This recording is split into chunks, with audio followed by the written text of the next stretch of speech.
Hello, everyone. My name is Nick Rodelli, Head of Legal Edge Research with CFRA. I would like to welcome you to today's webinar, Technology Platforms and Legal Risk, Antitrust, Privacy, and More. Today, we'll provide an update on the major U.S. technology platforms, Alphabet, Amazon, Apple, and Facebook, as they face an evolving set of legal, regulatory, and policy issues. I'll first provide perspective on the platform players from a legal risk point of view. I'm joined by my colleagues on CFRA's equity research team, John Freeman, Tuna Amobi, and Angelo Zeno, who will provide their views about the platform players from a fundamental perspective. Before we get started, I wanted to remind you that today's session is being recorded, and a link to the recording will be made available within the next few business days. During today's session, you may submit questions using the GoToWebinar panel, and we'll do our best to answer as many of these questions as we can, and can also follow up afterwards offline. In the first part of this session, I'll focus my comments on two major topics. First, Legal Edge's approach for assessing legal risk, broadly defined for the four large technology platforms, both as a group and individually, and our current views on each platform. Second, I'll briefly touch on a few issues we think investors should closely monitor over the next 6 to 12 months. After that, I'll hand the call over to my colleagues, John, Tuna, and Angelo. Finally, we'll leave some time at the end to take some questions. So just a little bit about CFRA. Since 1994, CFRA has provided investors with independent investment research. Our legacy has been in the forensic accounting area, but in 2006, we also launched the Legal Edge Research Service. Then in 2016, CFRA acquired the equity and fund research business from S&P Global, and today we are one of the world's largest providers of independent investment research, analytics, and data. CFRA's global research team includes 75 analysts covering industries, funds, and companies of interest to help our over 2,000 clients, including the world's largest institutional investors, wealth advisors, corporations, academics, and governments, make sound investment and business decisions. We bring a unique and differentiated methodology that blends forensic accounting, legal, and fundamental equity research in order to empower investment professionals and advisors with actionable analysis and proven results. In CFRA's institutional business, we partner with our institutional investor clients to help them better understand the legal and regulatory risks related to public companies, and leverage this insight to formulate both long and short investment ideas based on legal outcomes. While Legal Edge is designed to give institutional investors perspective on legal and regulatory events, the core findings and key takeaways are considered in CFRA's equity analysis, which is used by thousands of leading financial advisors and wealth management professionals. So, switching over to now looking at Legal Edge's approach to tech platform legal risk. Just to level set, Legal Edge started coverage on the four major tech platforms in May 2018, shortly after the Cambridge Analytica development at Facebook. Even before that event, we'd started to get client questions around tech platform legal risks. Given what's now turned into a nearly daily fire hose of tech platform-related legal, regulatory, and policy developments, what we did is we tried to come up with a more systematic approach for assessing medium to long-term tech platform legal risk. Our methodology includes looking across key categories of risk, such as antitrust, privacy, and policy, identifying specific risk within these categories, and then allocating those risks to one of three different probability-based buckets, including highly probable, reasonably possible, and low risk. We then analyze these issues as applied to each of the tech platforms individually, and then assess developments against this framework over time. So how has our May 2018 framework aged some 16 months later? We think it's held up pretty well overall. First, many of the specific forecasts, such as a DOJ or FTC investigation of Amazon within 12 months, were on the mark. Second, each of the four risks that we identified as highly probable, including new state attorney general investigations, new FTC or DOJ investigations, battles over key interpretive issues under Europe's General Data Protection Regulation, known as GDPR, and a slowdown in strategic M&A by tech platforms have already occurred, while a number of risks we identified in the reasonably probable and low risk or tail risk categories, including U.S. privacy legislation and changes to the safe harbor from liability for third-party content, are being floated as legitimate possibilities.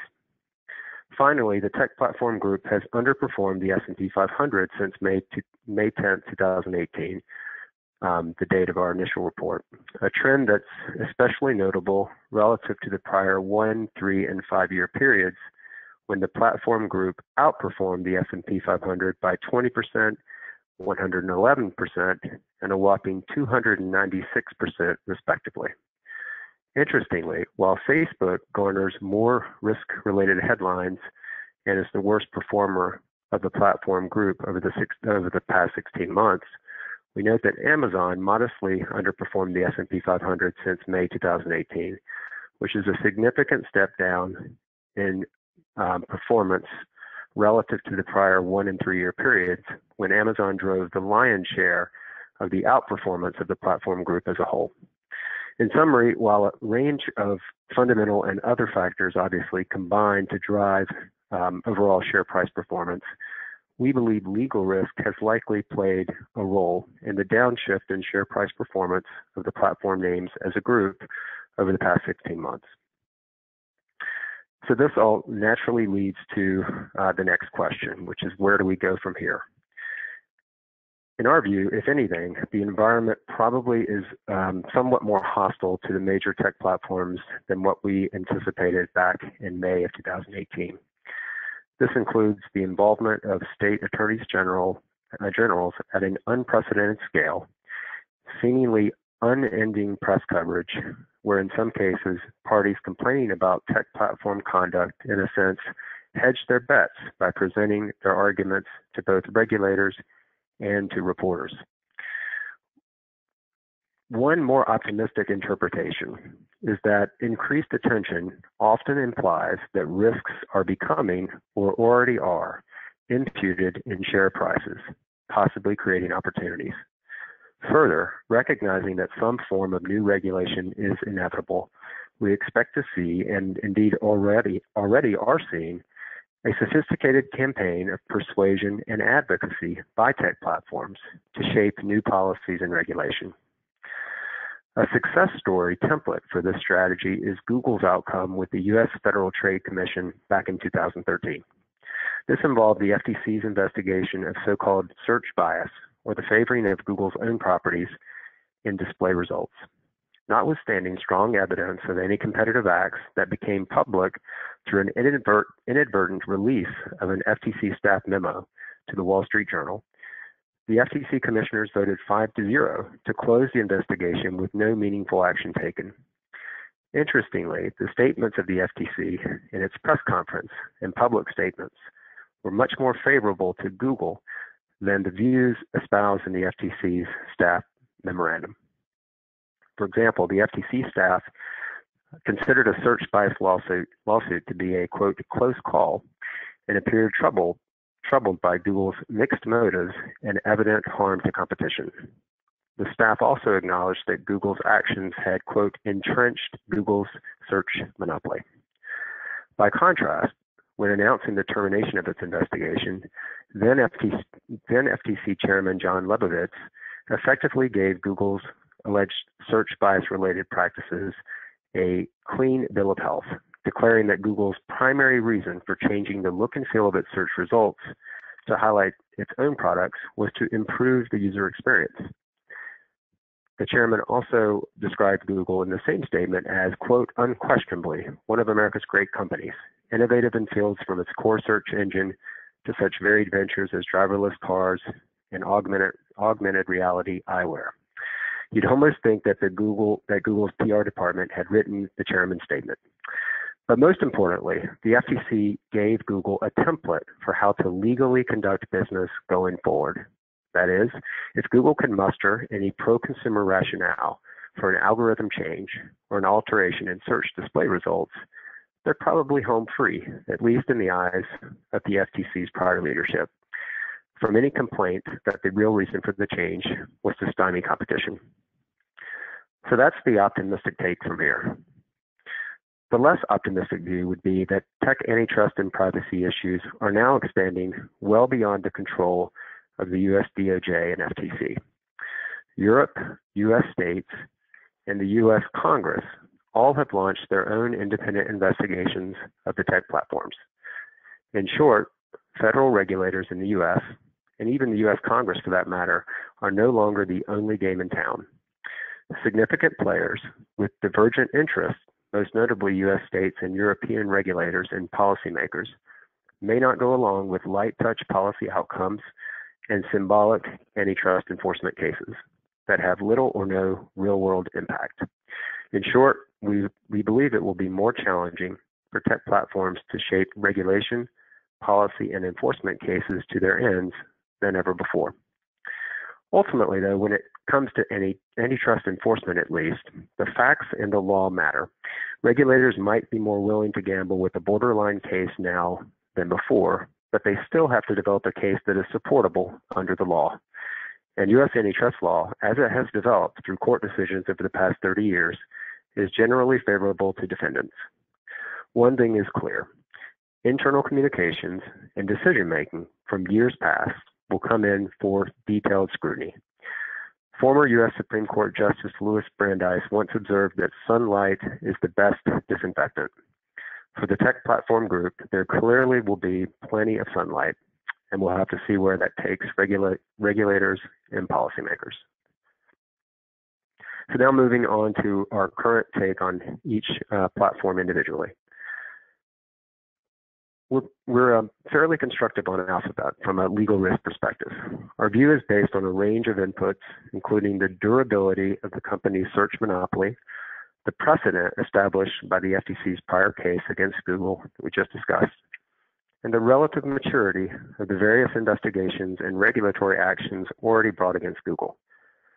As to privacy, given the user-directed, intent-based nature of traditional Google search, there appears to be less of a risk to Google than to Facebook on this issue. That said, a new and important risk factor for Google is state-based regulatory action, an issue brought into sharp relief last month with the announcement that 48 state attorneys general agreed to jointly investigate Google. Overall, however, we believe Google has in effect stress tested its business more so than any of the other platforms to this new regulatory climate. Next up is Amazon.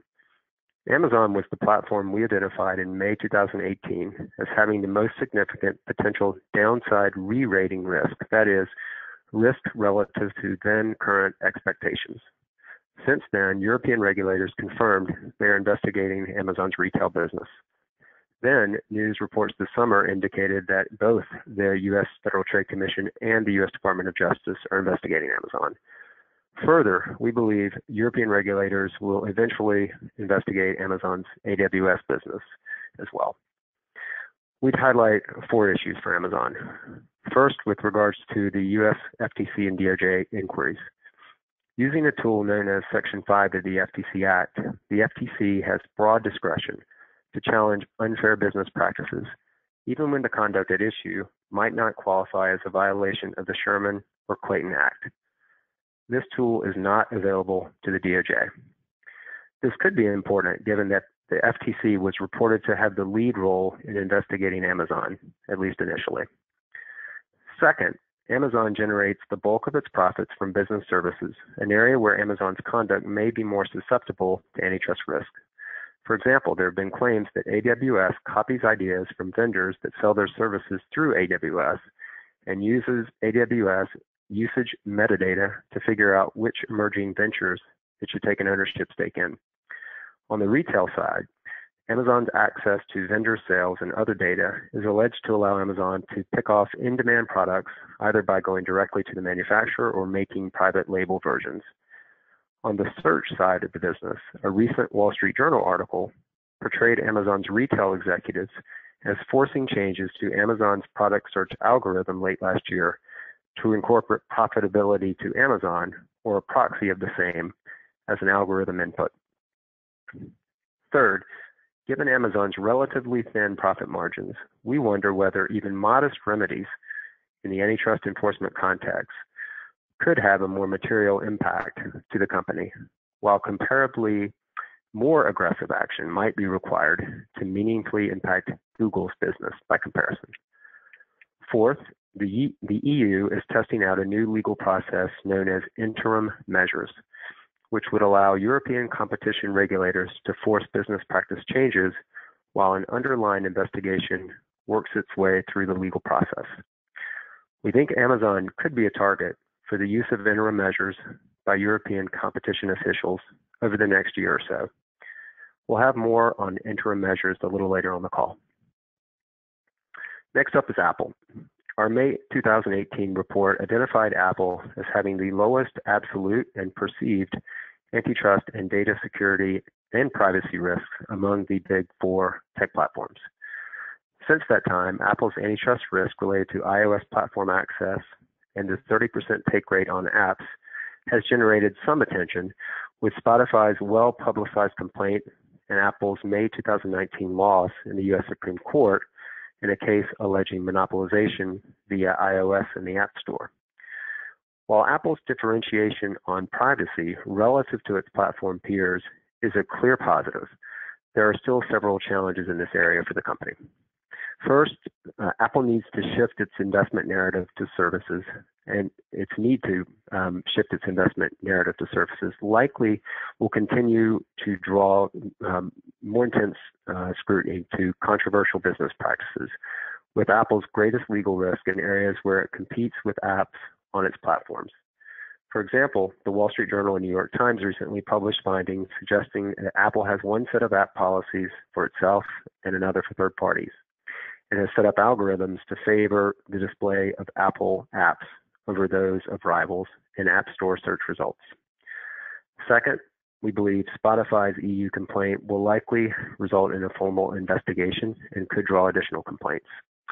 Third, apart from antitrust concerns directly, there are business-related questions around the sustainability of Apple's 30% App Store take rate, 15% as we understand it after the first year of the subscription.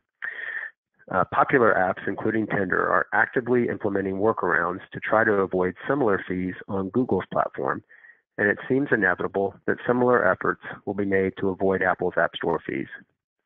And given the climate, Apple may be less inclined to take punitive actions in response. Finally, we believe DOJ Antitrust Chief Makan Delrahim has some concerns regarding Apple's conduct as it relates to Apple's epic legal tussle with Qualcomm, which could color the intensity of the DOJ's scrutiny of Apple more generally. Finally, moving on to Facebook. We believe the company's guidance in connection with its Q2 report in late July for slowing revenue growth in the second half of this year and into 2020 suggests that regulatory and policy risks are impacting fundamentals to some extent. It appears that GDPR and data privacy issues figure into management's uncertain outlook, with potential catalysts in the remainder of 2019 and in 2020.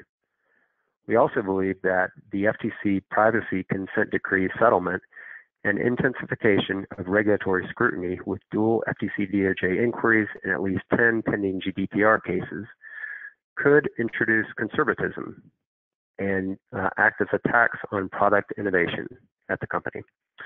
Also, we believe Facebook probably has one of, if not the weakest arguments of the four platforms that it lacks monopoly power. After all, even Google Plus couldn't compete with Facebook's formidable array of social network apps. However, we do question whether Facebook's market dominance is paradoxically less entrenched than markets dominated by peer platform players such as Google, and thus more vulnerable to disruption by a new social media entrant or alternative data collection-based advertising model. This becomes important to the company's long-term story, given the by and large consensus view among antitrust regulators worldwide that tech platform acquisitions of nascent potential competitors deserves and will receive far more scrutiny than it did in the past. A warning shot on this front was illustrated by Facebook's abandonment of a potential acquisition of House Party, a group video-based social network, reportedly due to antitrust concerns. Another development of note for Facebook is a recent ruling by the California federal judge overseeing a private class action related to the Cambridge Analytica controversy.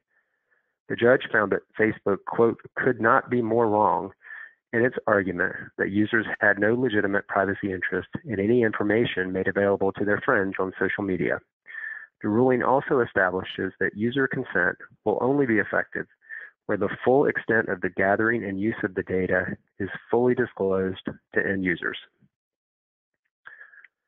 Now moving to 3 key issues to monitor over the next 6 to 12 months. And it's kind of difficult to select 3 because there's a lot going on in this space, obviously. We began across the pond with Margrethe Vestager and a legal tool we expect European competition authorities to deploy to speed up the timing and increase the impact of regulatory action. Again, this tool called interim measures. So the news in September that Silicon Valley antagonist Margrethe Vestager was nominated to be both the EC Commissioner for Competition and the EC Executive Vice President for Digital came as a surprise, including to several EC insiders we spoke to the day after the news broke. Vestager's enlarged mandate will now span both competition investigations and tech-related regulation and policy, including implementation of data and privacy rules. She also has more cover, we think, to take aggressive action now, given the increased scrutiny of tech platforms generally, including in the U.S. If we had to identify one under-the-radar issue outside the United States that could prove important over the next year, again, it's this concept of interim measures.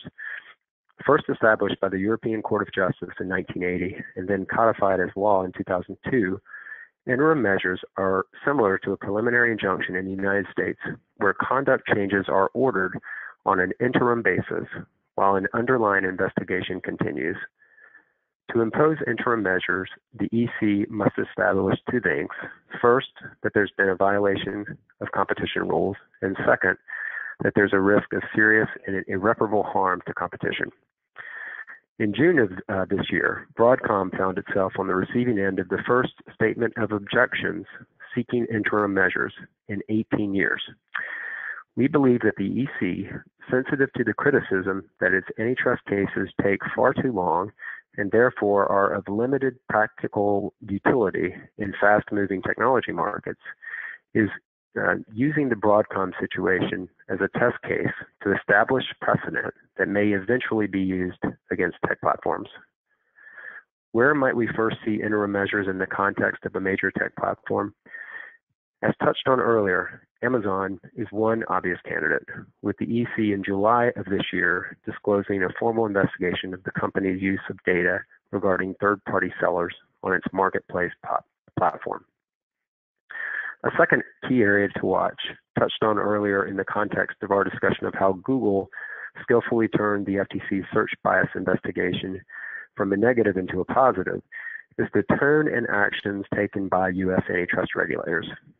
A positive data point on this front for tech platforms came from a keynote speech by Bilal Saeed, director of the FTC's Office of Policy Planning at the Georgetown Antitrust Conference last month. Saeed broke the news that the FTC is currently working on a draft document on the subject of tech platforms, addressing a range of competition and data and privacy issues, potential remedies, the need for new laws, and the like. Both the substance and tone of the speech was positive for tech platforms, with Saeed pointedly criticizing Columbia Law School professor Tim Wu's call to break up Facebook, for example. This suggests to us that the FTC's tech platform document may, to some extent, turn out to be more of a justification for prior FTC inaction as opposed to a call for action. One scenario would have U.S. regulators attempting to get ahead of Europe and U.S. states with a detailed set of findings and proposed actions that might sound impressive, but won't in practice materially impact the major platforms. But again, our concern here is that with U.S. states, European regulators, and even the U.S. Congress and certain U.S. presidential candidates bursting onto the scene on the tech platform controversy, we believe the views of U.S. antitrust regulators may have only a limited effect on the ultimate outcomes in this area. A third and final area we would flag to monitor this over the next year, once again out of Europe, are disagreements around the interpretation of key issues in the GDPR. We believe the most impactful question is what it means for consent for the use of personal information to be, quote, freely given. We believe Facebook, for example, is taking a minimalist approach to GDPR compliance that may not satisfy European regulators.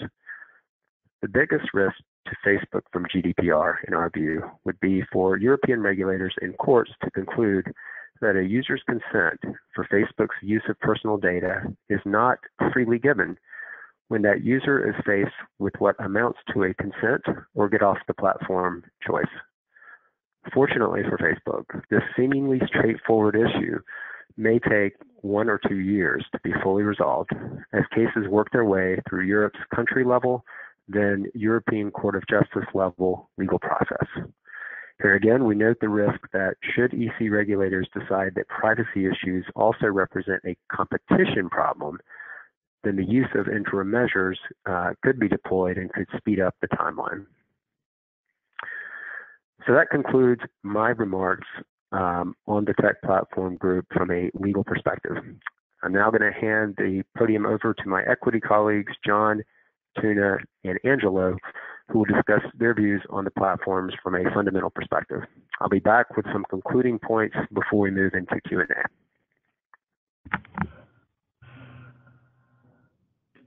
Hi, this is John Freeman from CFRA Research. I cover, in this context, I cover Facebook and Google.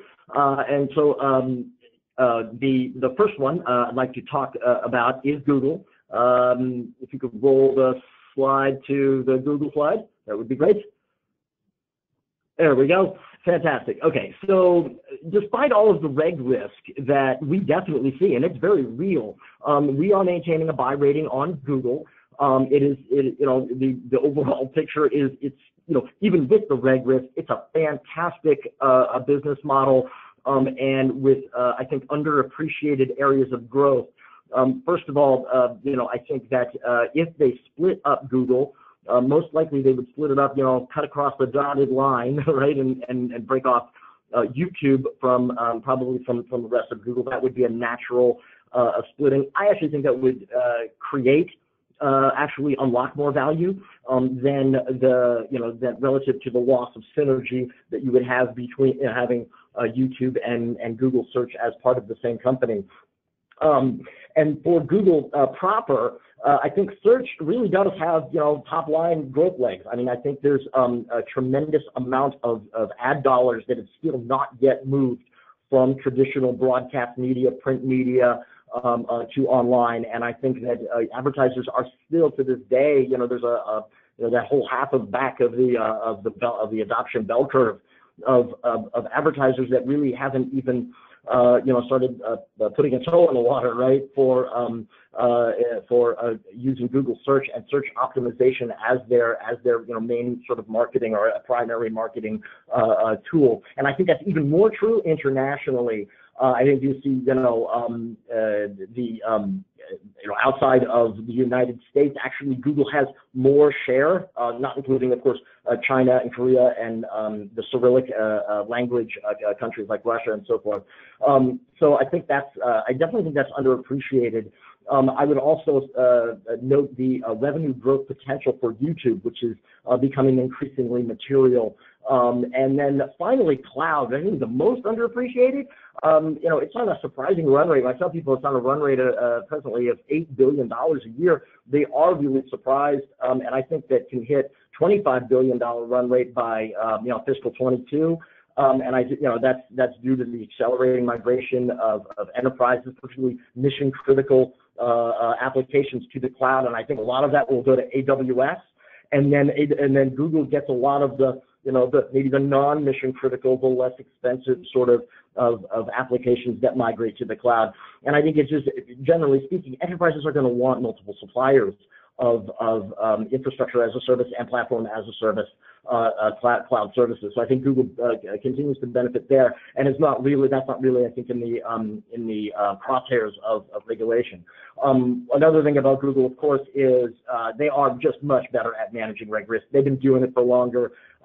They have a very strong presence in Washington. They're clever at what they're doing. They're proactive about this, about their government regulation and congressional relations activities, which I think is key. And also, just generally speaking, bias in search results is kind of hard to prove. Just from everybody searches for different terms, and a lot of the times you can see one person sees bias and the other person says, well, it depends on the nuance of the words that were typed in the actual search. So that's a fuzzier issue. So Google can't be hit, I think, quite as directly and as hard. However, of course, I think Google and Facebook, for that matter, are definitely in an M&A sort of box, right? I don't think you're going to be able to, I don't think you're going to be able to execute large acquisitions, for a long time. I think they're definitely going to get hit. So that's similar to Microsoft after their antitrust action back in the late 90s. And so fundamentally, one of the things that if you look at what if it goes beyond breakup? Because breakup actually I don't think is, like I said, I think it'll unlock value. It's not the action I'm most concerned about. I think algorithmic regulation, if they actually kind of step in and want to alter the algorithm or its major inputs, that's going to be very difficult, because I think that has tremendous unintended consequences.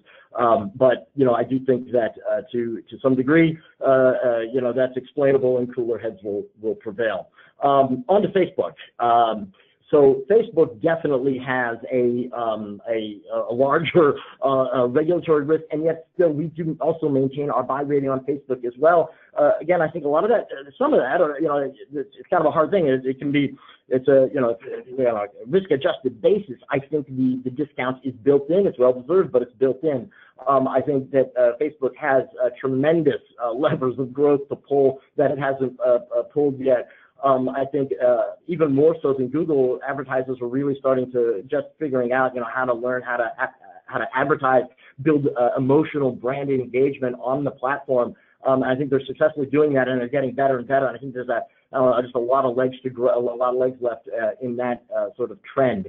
I also think that the opportunity ex-US is even more stark, more striking relative to compared to say Google, with the ARPUs you see there in Europe and Asia being a fraction of what they are in the US. So why is Google, why is Facebook rather, so at much higher risk? I think the news feed is just the nature of the platform. The news feed is much more easily manipulatable. Facebook has a very, very rapid and very easy to create top-down broadcast, ad hoc broadcast sort of structure. The way if you analyze the graph, right, the graph databases of how all the connections work out. The data velocity is probably the fastest of any social platform, with the possible exception of Twitter. So that makes it quote unquote dangerous in terms of the dissemination of propaganda or simply just fake news or political, all of the things that people are complaining about with regard to how Facebook can be manipulated. Also, there's a more emotional part of Facebook. I mean, everything, the comment section, you don't comment on search results, right? If you're again compared to Google, people don't say, oh, I'm going to give you 5 stars. That was a great search result. That doesn't work like that. Facebook, everything gets commented on. That's how it's kind of designed. It's designed for that social interaction, and that's going to inflame emotions. Again, people don't, scream at their search results or digitally shun, a lifelong friend because they didn't like the search results. They do that on Facebook all the time. So, and Facebook isn't doing themselves any favors. And I think for example, the Libra cryptocurrency, sort of Bitcoin-like currency that they're trying to promote. They did that.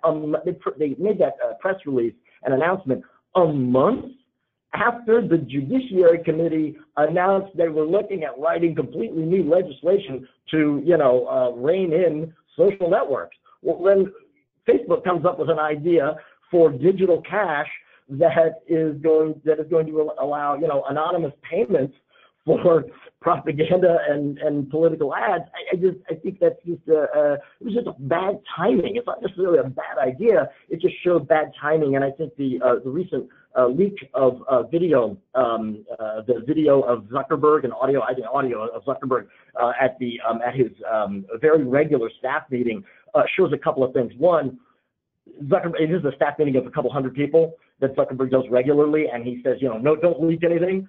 Well, they've already had some leaks. So, the fact that he's doing this and then saying all of these things kind of more in a very casual, cavalier fashion, I think shows maybe he doesn't quite understand the regulatory risk he's facing. But he's going, I think his education curve is definitely steep and being followed now. He threw shade at Twitter, at these things. That's not what you want to do if you want to make nice with, anti-competitive, regulators who regulate, antitrust laws, right? That's just not what you want. And I just think there was more nose thumbing. He talked about it just really doesn't make sense for me to go to hearings in every single country that wants to have me and show up. I don't even think they have the jurisdiction to demand that. That's just not what you want to be captured saying on audio if you're trying to ameliorate government regulation. So let's go to the next slide, please. So yeah, I think overall, normally I think of big tech reg risk buzz. Say that. Fox on fast. It's usually just political kabuki, but I think this time you can't say that. I think you can't say that in this political environment. Yet, kind of going back to your groundstone there, I think that cooler heads will prevail, but I think that it really does monitor. It really does require very close monitoring. I think personal info regulation can actually be a good thing by opening up transparency. Now companies will know exactly what they can do, what they can't do. I think the regulation of content under business models would basically mean you're regulating the algorithms, and that I think could have really bad unintended consequences. So that's kind of what my ears are pricked for and to hear, because I think that's the one that I think would be the most damaging. Actually, I think a breakup would be much less damaging, and like I said, potentially unlock value. Let's go to the next slide, please. So yeah, we do believe in the cooler heads maximum, but I'm kind of weighing it, balancing it with the crazier, what I call the crazier things corollary. So I think one of the things that worries me is that big tech could be a bipartisan scapegoat. Both sides could join in the fight, but I don't think anybody wants to be the one, to be known as the one that took big tech down.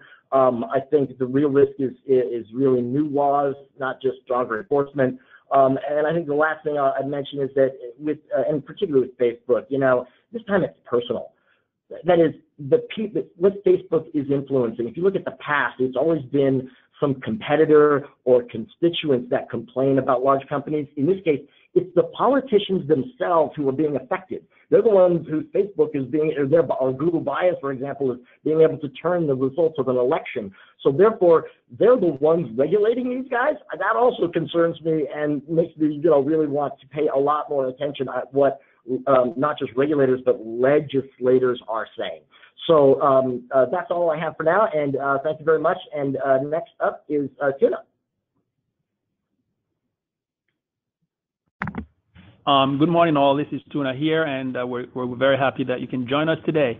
So I'm going to just use the next 5 to 8 minutes to quickly highlight kind of what we kind of view as some of the main risk factors for Amazon, and also underscore why we think those risks are relatively manageable despite those overhangs. So the first bullet that you can see there is our assessment that the primary antitrust risk exposure for Amazon arises from its core retail platform. As some of you who know the company or follow the company, you know that basically Amazon is organized into the core retail business in North America and internationally. And then the other significant business is the Amazon Web Services, AWS, which could also be a potential target for these antitrust investigations. So the main open investigation now for the company arises in the EU, where the EU is investigating the company's dealings with third-party sellers on Amazon retail platform. In the U.S. here, there's a pending probe by the FCC. Again, some of this echoes what Nick had already alluded to, probe into Amazon, and there's some what I might call jurisdictional skirmishing between FTC and DOJ as to who will ultimately have the authority to pursue those investigations. Along those lines, for Amazon, I think some of the primary exposure arises from areas like how they price their fulfillment by Amazon FBA service, which is the service that allows other sellers for Amazon to ship and deliver products, which can be either purchased from Amazon or elsewhere. And the theory is that Amazon may actually be favoring products that are purchased and fulfilled by Amazon on its own platform to the detriment of products that are purchased elsewhere, but also fulfilled by Amazon. So that's one area that's being looked into. Third-party sellers as well, which are basically independent, small and medium-sized businesses that sell through Amazon. Those sellers have become a very big part of Amazon's business model now, accounting for about 53%. Over half of the transaction volumes on Amazon are generated by third-party sellers. So the idea there is that Amazon could actually be, undercutting some of these guys and using the data that it generates to favor its own, private label products to the detriment of these third-party sellers. The last area is prime bundling, where Amazon is actually kind of being targeted for potentially using its prime offerings to undercut competitors in a host of areas where the company provides ancillary services to subscribers to support its core business. Two areas I didn't mention on there as potential areas as well, still emerging. Alexa, which is Amazon's smart home offering, where the idea is that they're competing against manufacturers that integrate Alexa into their devices, and also other other companies that are providing apps for Alexa. And of course, I mentioned AWS earlier. So some of these areas are still emerging as potential areas where the regulators could focus here in the U.S. Nick talked about a congressional and the Attorney General probes. So I would also highlight those as still evolving. Now, the next bullet I mentioned, negative political sentiment. I think this is somewhat unique, to Amazon here, because while regulatory risks are usually thought of as separate events, but there's no denying that political risks are also intertwined with some of the sentiment that we hear from some of these regulators. So in the case of Amazon, the idea that they have actually to this point not been a meaningful payer of federal taxes has generated a lot of political headlines and fueled some of this negative sentiment. Minimum wage compliance, an area where we've also seen some of the arguments become intertwined, where Amazon, in fact, last fall took the initiative to raise their minimum wage to $15 an hour in a bid to ease some of those concerns. And also, the one thing that makes Amazon unique and draw a lot of commentary in the political circles, the Washington Post affiliation. And while some people might think that Washington Post is actually owned by Amazon, it is not. It's just an asset that's owned by Jeff Bezos, the founder of the company. So inevitably, this is intertwined in some of the comments out there when President Trump tweets about how how Washington Post and the company as a whole been targeted in some of those commentaries without actually distinguishing, the ownership and all the other stuff. So we see that all those kind of things, fueling some of the headlines and the risk factors, so which are intertwined. Toward the end of that slide, I talk about the wide range of potential outcomes for Amazon, both in the U.S. And the EU. I think the most significant risks that we see, and I would echo Nick here that the risks are not insignificant. Things like forced and or onerous changes in business practices, interoperability, data portability, and limited self-preferencing, all of those things could force some major changes in Amazon's operating structure or dynamics, which could be deleterious to the overall operations of the company if it comes to that. And of course, we've seen the EU, hefty financial fines and penalties, which hypothetically could go as high as 10% of global revenues. And we've seen some really major fines, out there for companies like Google and Apple. So this pending investigation for Amazon out there in the EU, obviously something to keep a very close eye on. And then last bullet point on there, the breakup scenario for AWS, which while we think is somewhat remote, we actually think could be an accidental, catalyst. Why? Because we think that, the hidden value of AWS at this point, from a fundamental perspective, is not fully recognized within the valuation of the shares. So which kind of leads us to the next, slide. Despite all these risk factors, why are we still, recommending Amazon from a fundamental perspective? And we have a buy recommendation on the shares. So I think the short answer is that we think these risk factors are relatively manageable. And no surprise, as Nick alluded to, the shares of Amazon in recent months have been trading in a tight range as these risks have become more elevated. And we think, in fact, this trading, the shares could be, range bound for in the near term as we kind of look for more resolution to some of these, risk factors or related developments. Now, the potential catalyst, which really explains why we kind of like the shares, we're still recommending despite these risk factors. I think the first one, obviously, Amazon is an e-commerce market leader, continuing to gain share at the expense of brick and mortar, retailers, both in the U.S. and elsewhere. So that's one factor that kind of makes us, like the name, the secular trends in the retail space favor, dominant e-commerce retailers like Amazon.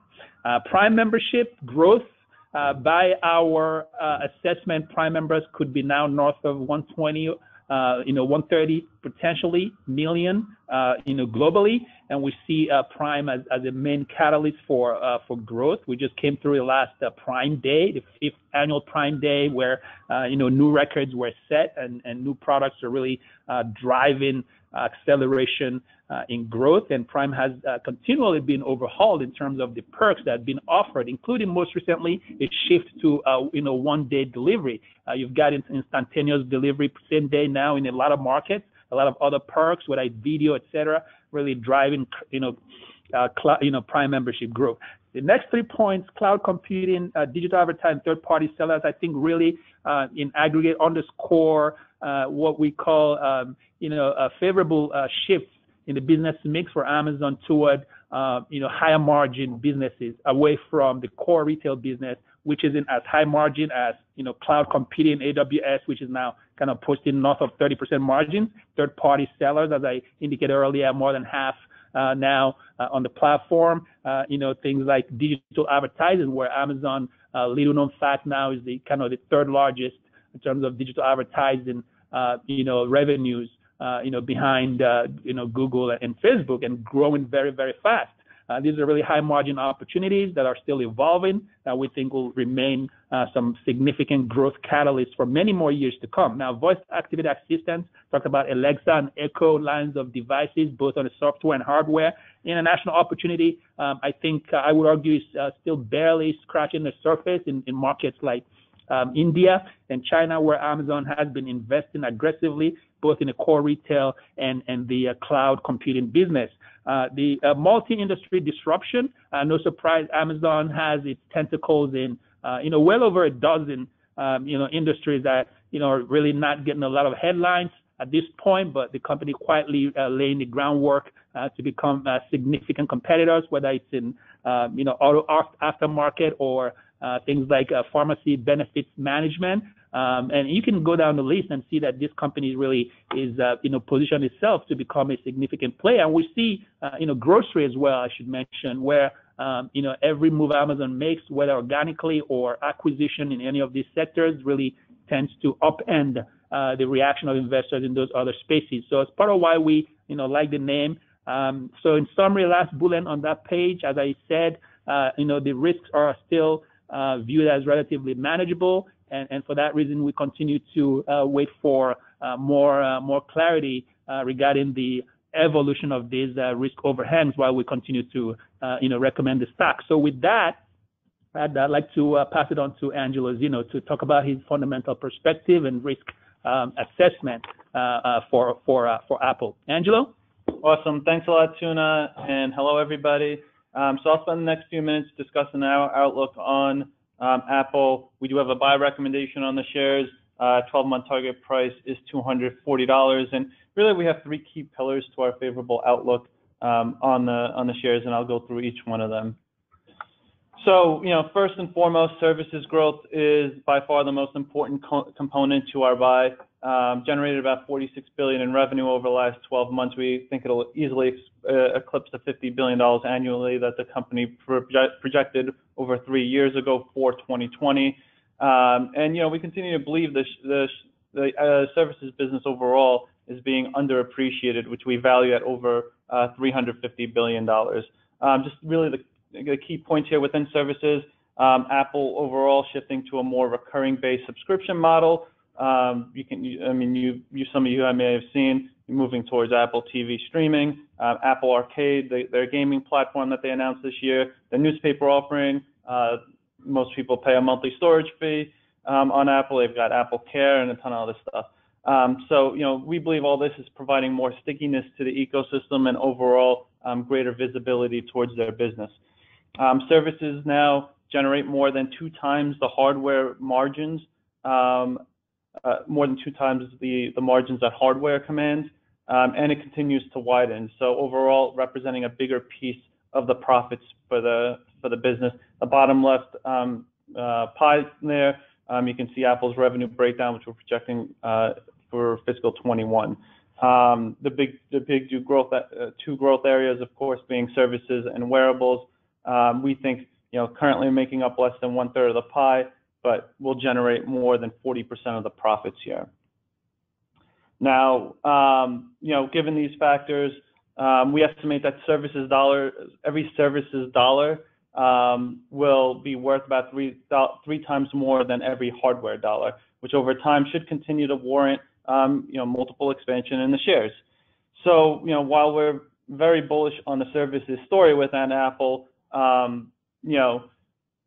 Nick highlighted some of the risks from their services business, and we couldn't agree more. In fact, we think the only thing really capable of derailing the services story here is greater scrutiny on the regulatory front. So specifically to us, it relates to Apple going all in on their subscription type offerings on its own platform, which we think could be viewed as anti-competitive in many ways. We've seen some of the backlash from Apple Music versus Spotify in Europe, Apple TV streaming. Over time, as it gains traction, we think we'll also get a lot of scrutiny. Now, while the legal risks are a growing concern here, we think a worst-case scenario might be a forced breakup of certain services away from the hardware business.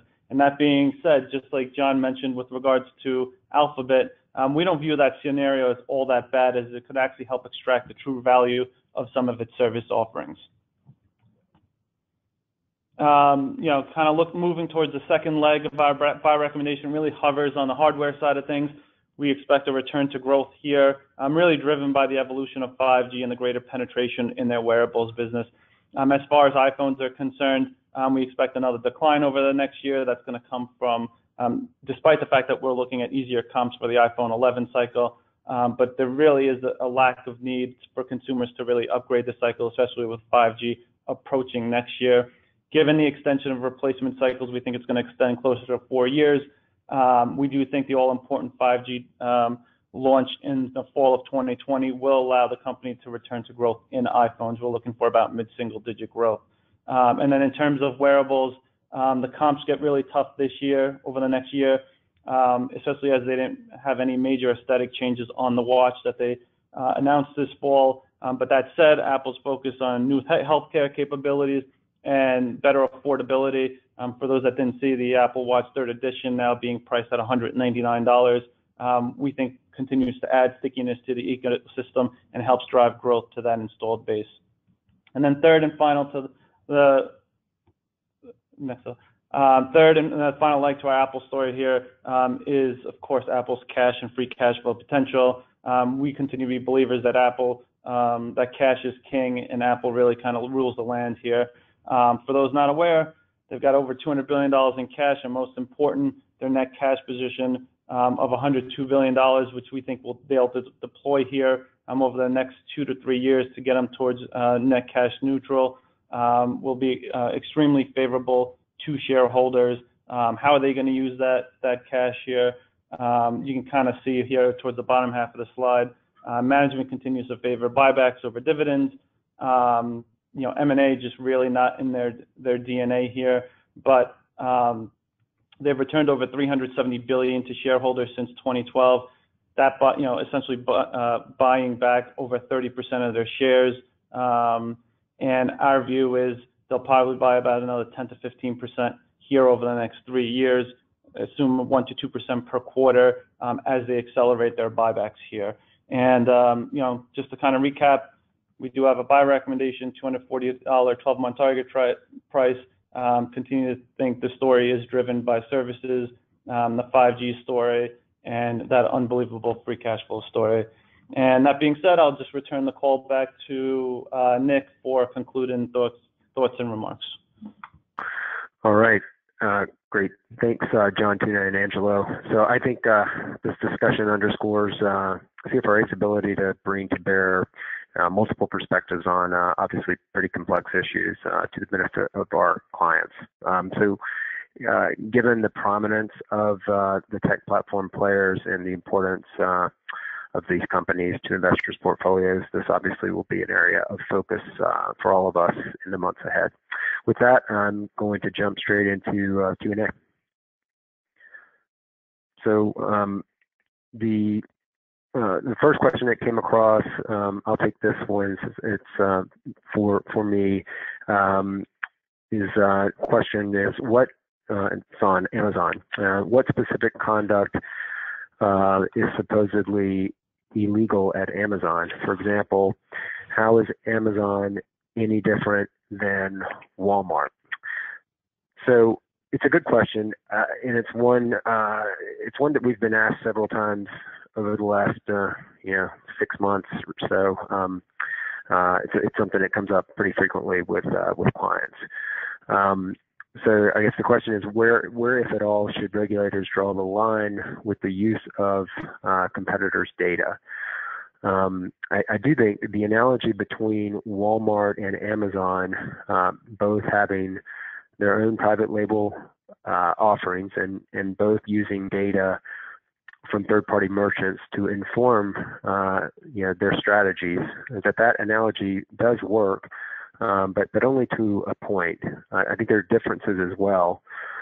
Online, sellers arguably really need to be on Amazon's platform, whereas in the offline world, there are more alternatives to Walmart, for example, for distribution. I think part of this will go back to how regulators define the relevant market. Is it retail broadly, which is Amazon's argument? Is it internet retail, or is it maybe even certain slices of internet retail? That's the relevant market. We also think that, or we suspect that Amazon's collection and use of third-party merchant data is probably much broader in scope and scale than Walmart's, but I guess we'll have to wait for the various inquiries to play out. So in some, there are some, analogies between kind of, the way Amazon conducts business and the way Walmart does, but some important differences as well. So the next question queued up here is for John. In this, it's on Google. So John, you say that it would be difficult or problematic to regulate the algorithms that Google uses to rank search results, and that Facebook uses to determine what's displayed in the newsfeed. Can you be more specific? Are there proposed methods for actually accomplishing that, either from regulators or academics? Thanks, Nick. Yeah, I think there are a number of papers, particularly over just the last 3 years, of how a sort of catchball, sort of like back and forth algorithmic relation, some sort of regulatory algorithm that run by literally, this was part of one academic paper. Is going to be an algorithm czar, right? Who's supposed to regulate certain identified monopolistic or dangerous algorithms that are, i.e. the search results algorithm, PageRank algorithm for Google, or the newsfeed algorithm for Facebook. I think any of those that actually interact with a self-learning algorithm, and this is, it's not just common sense. I think this has been demonstrated in similar studies, but perhaps we could do somebody could do an actual study with the real data. It's going to cause unintended consequences. It's just going to happen. I think that, and there's a couple of papers taking a slightly different tack. That is, rather than regulating the algorithms directly, that is, the government actually has an algorithm that stops their algorithm from doing things and inserts certain inputs that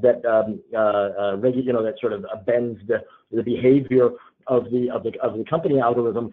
I think better than that is simply transparency.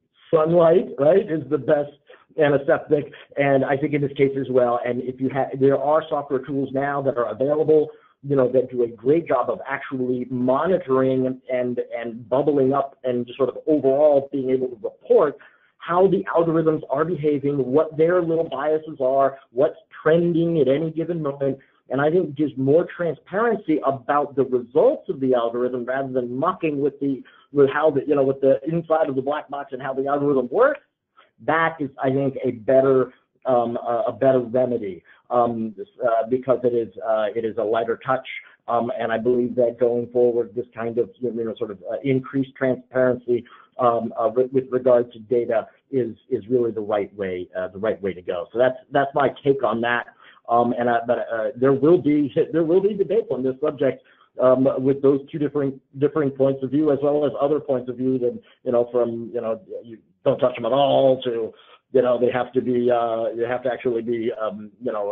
code has to be actually written by government regulator, all kinds of different permutations. But I think those are the two sort of main legitimate points. But I think that honestly the monitoring one and monitoring and transparency is definitely the one that makes the most sense, and it's the one I'm looking forward to actually seeing being rolled out. All right. Thanks, John. We have the next one queued up for Tuna. It's approximately how much of Amazon's stock market capitalization may be attributable to the retail platform as opposed to AWS. Thanks very much, Nick. So in the interest of time, I'm going to try to keep this answer very, very short. The answer by our calculation is that potentially 45% of the stock market valuation, our intrinsic value calculation, and potentially as much as half of the current value is actually attributable to Amazon Web Services, which is actually will come as a surprise to a lot of people on this call, because the retail platform tends to generate a lot of headlines and most likely the most significant risk exposure from a regulatory perspective. But if you look at Amazon Web Services, and that division has been growing north of 40 to 50% sales, margins now well over 30% and growing.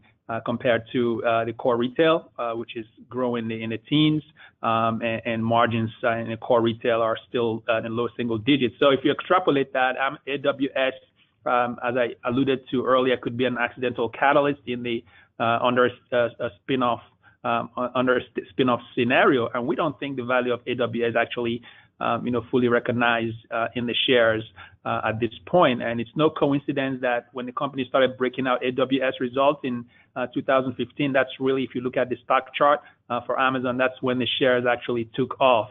And even to this point, we still think that there's a lot of underappreciation for AWS, potentially accounting for about up to half of the stock market, of the stock intrinsic value. Thank you. Great.